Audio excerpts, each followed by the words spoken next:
सासरी पण म्हणा अजूनपर्यंत असा बर्थडे कोणी सेलिब्रेट ब्लॅकच आणायला पाहिजे का? Birthday to you.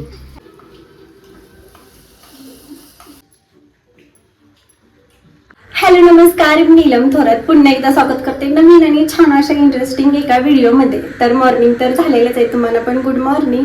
आणि सकाळचं म्हणजे रुटीन असतं ना ते पूर्ण असं म्हणजे नाही का बिझी म्हणतात ना त्या टाईपमध्ये. एवढं नाश्ता झालं, आंघोळ झालं, श्रेयांचं पूर्ण असं आवरण झालं. आणखीन त्यामध्ये काय शूट वगैरे करणं होतच नाही. म्हटलं आता छान असा नाश्ता वगैरे झालाय, थोडीफार जेवणाची वगैरे तयारी करून घेतले. तर आता लॉंग व्हिडिओला शूट करावं कारण श्रेयांचा आहे 3rd बर्थडे आणि 1st आणि 2nd बर्थडे तर मस्त असा म्हणजे केलेला सेलिब्रेटच केलेला आहे. तर आता मला 2nd बर्थडे तर आमचं असं ठरलं होतं की घरी सेलिब्रेट करायचं आहे. तर आता बघू ना, म्हणजे अजून मनात काय आलं तर नंतर मध्ये हॉटेलला वगैरे जाऊ जेवायला. पण ते आहे ते तुमच्यासोबत मी शेअर करेनच, त्याआधी व्हिडिओ शेवटपर्यंत बघा.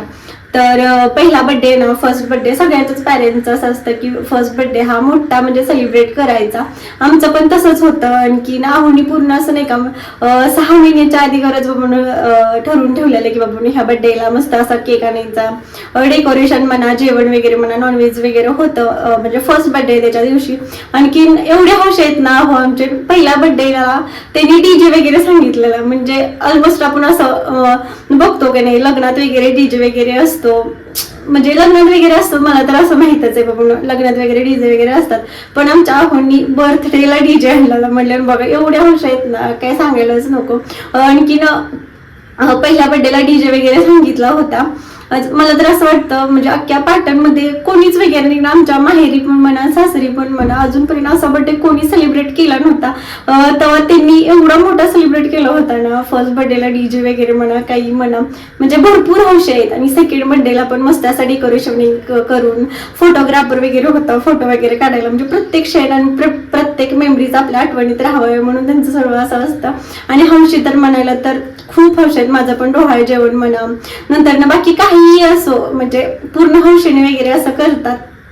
तर 3rd बर्थडे आमचं ठरलेलंच आहे घरीच सेलिब्रेट करायचा. तर आता बघू आणखी त्यांचं काय ठरलं तर बाहेर वगैरे पण जाणं होईल, ते तुमच्यासोबत शेअर करेलच. अजून माझं दिवसभराचं रुटीन मी तुमच्यासोबत शेअर करते, तर असाच व्हिडिओ कंटिन्यू करा. मनी प्लॅन्टचा वेल एवढा वाढला होता ना, त्याला डबल स्टिकने हे हुक वगैरे मार्केटमध्ये भेटतात का ना, ते अजिबात डुप्लिकेटच आहेत. आणखी त्या वेलला खालीच येत होतं म्हणून खिळा वगैरे मारून ते गुंडाळून वगैरे घेतलं होतं ना. तर वाढल्यानंतर खूप छान हा वेल दिसणार आहे. तर खूप छान याची ग्रोथ वगैरे झालेली आहे. आजचं वातावरण असं काहीतरी झालेलं. तर पाऊस तर जे एवढ्या दिवसापासून आपण वाट बघतच होतो, तर पाऊस आला तर काही हरकत. सकाळीच कपडे इस्त्री करून घेऊन आलेले म्हणजे त्यांना एवढं व्हाईट कलर का आवडतो मला समजत नाही. तर हे बघू शकता, एक आहे, हा दुसरा, हा तिसरा, अजून हा चौथा आणि हा एक म्हणजे काल घातलेला आता धुवायचा हा शर्ट आहे. अजून 2-3 शर्ट आहेत ना ते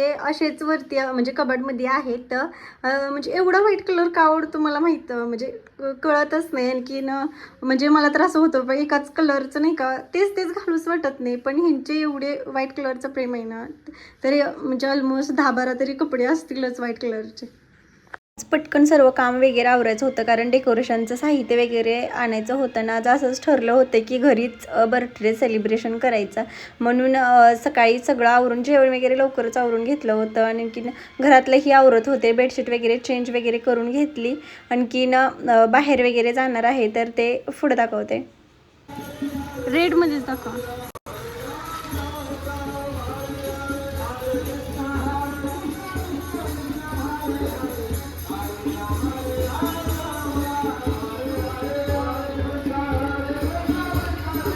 ब्लॅक मध्ये बोलू नाहीये का? ब्लॅक काय वाटतं ना, ब्लॅक नाही चांगलं सर.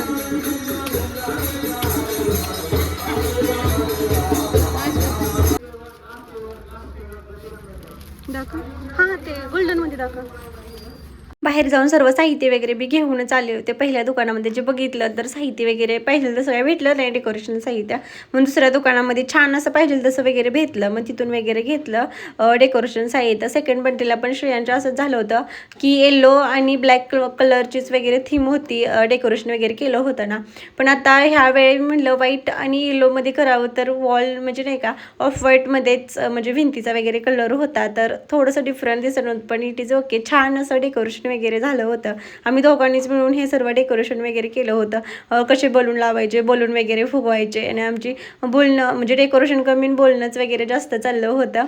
तर फायनली असं काही डेकोरेशन बघू शकता आम्ही करत होतो आणि मी स्टिक वगैरे विराजला देत होते आणि तो छान असं म्हणजे करत होता. तर असाच व्हिडिओ कंटिन्यू करा. आणखी बर्थडेचं सेलिब्रेशन कसं झालं ते नक्कीच बघा.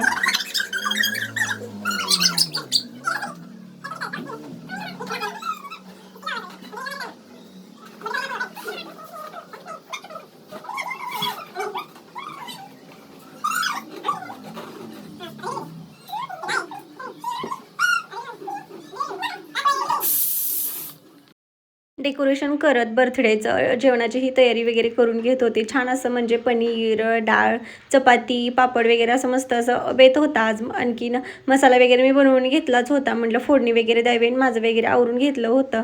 तर फायनली विराजनं सर्व असं नाही का डेकोरेशन वगैरे करून घेतलं. तर असं काहीतरी डेकोरेशन झालं होतं. हा आमचा बर्थडे एवढं एक्सायटेड होता ना केक कापण्यास वरती ना जाऊ की उठा.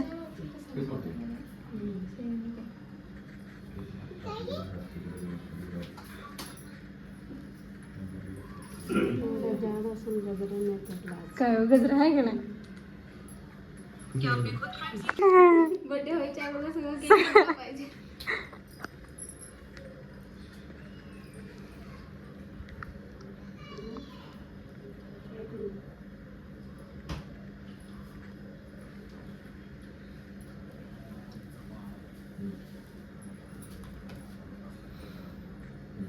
का कोणी केलं गजरा? आता म्हणाले खा ना, छान आहे पेढे.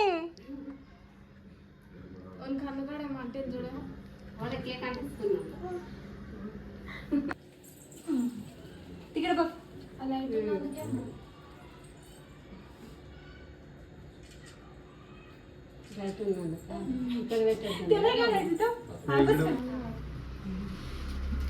Happy birthday to you.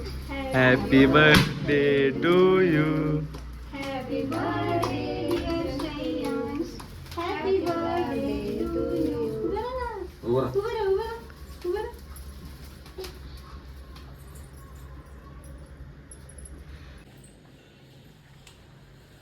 जेवण बनवायचे आणि डेकोरेशन करायच्या नादात माझीच क्लिप घ्यायची वगैरे राहिली होती. तर अशी मस्त साडी वगैरे वेअर केली होती. पनीरची भाजी, चपात्या, अजून भात आणि पापड वगैरे तळून घेतलं होतं. फक्त जेवणाच्या आधीगर मस्त डाळ वगैरे बनवायची होती. आधीगरच उशीर झाला होता. ऑलमोस्ट 11 11:30 वाजलेच असतील. मस्त लसूण वगैरे कुटून असं मस्त पातेल्यामध्येच मी फोडणी वगैरे देऊन घेतली होती. जेवताना मस्त मस्त अशी गरम डाळ आहे ना, ती छान लागते भातासोबत. म्हणूनच म्हटलं जेवणाच्या वेळेला मस्त अशी फक्त फोडणी वगैरे देऊन घ्यायची होती. बर्थडे वगैरे झाला नंतर ना मग जेवण वगैरे असं करायला घेतलं होतं. आई इथे जेवण वगैरे वाढत होता. मस्तच आम्ही सर्वांनी जेवण वगैरे केलं. तर असा होता श्रेयांचा बर्थडे. तर नक्कीच सबस्क्राईब करा. तर भेटू नेक्स्ट व्हिडिओमध्ये. बाय.